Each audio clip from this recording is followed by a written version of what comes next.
आला ऊदल के पराक्रम की वीर गाथा। हम चाहे अपने इतिहास से कितना ही वाकिफ क्यों न हों, फिर भी कुछ ना कुछ ऐसा है जो छूट ही जाता है। आला ऊदल की कहानी भी कुछ ऐसी ही है जिससे शायद आप अभी तक अधिकांश लोग परिचित नहीं होंगे।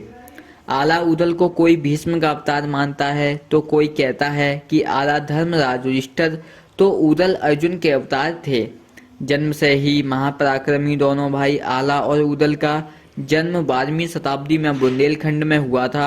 आला जन्म से ही न्यायप्रिय और शांत स्वभाव के थे और उन्हें युद्ध से नफरत थी, परंतु क्षत्रिय परिवार में जन्मे आला को अपनी मर्जी के विरुद्ध भी युद्ध में जाना पड़ता था। आला को मां शारदा से अमृता का वरदान प्राप्त था, परंतु उन्हें यह बात मालूम नहीं थी।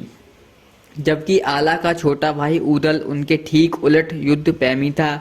बुंदेलखंड की जितनी भी लड़ाइयाँ प्रसिद्ध हैं, उनमें ऊदल का नाम सबसे ज़्यादा लिया जाता है।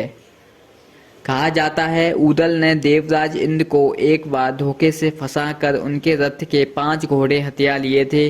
बुंदेलखंड के लोगों की जुबान पर आज भी आला और ऊदल के नाम जीवित हैं। आला खंड में आला ऊदल की सारी लड़ाइयों को एक साथ लिखा गया है। इस काव्य ग्रंथ में आला ऊदल के 23 मैदानों में प्रसिद्ध 52 लड़ाइयों को लिखा गया है, जिनमें से नैनागढ़ की लड़ाई सबसे रोचक व लोकप्रिय मानी जाती है।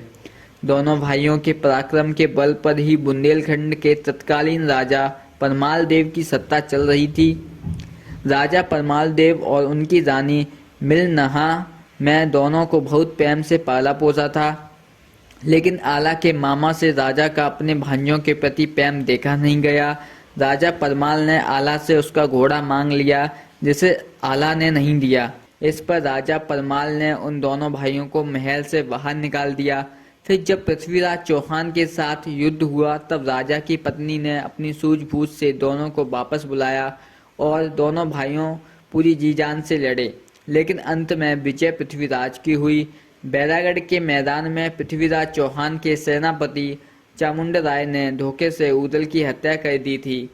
ऊदल की पृथ्वीराज चौहान द्वारा हत्या के बाद आला ने पृथ्वीराज चौहान पर आक्रमण किया, मगर गुरु गोरखनाथ के आदेश से आला ने पृथ्वीराज चौहान को जीवनदान दे दिया था और संन्यास ले लिया था। बहुत से इतिहासकारों का मानना है कि युद्ध के बाद आला सब को छोड़कर कहीं चले गए थे, लेकिन वह कहाँ गए इसके बारे में किसी को नहीं मालूम।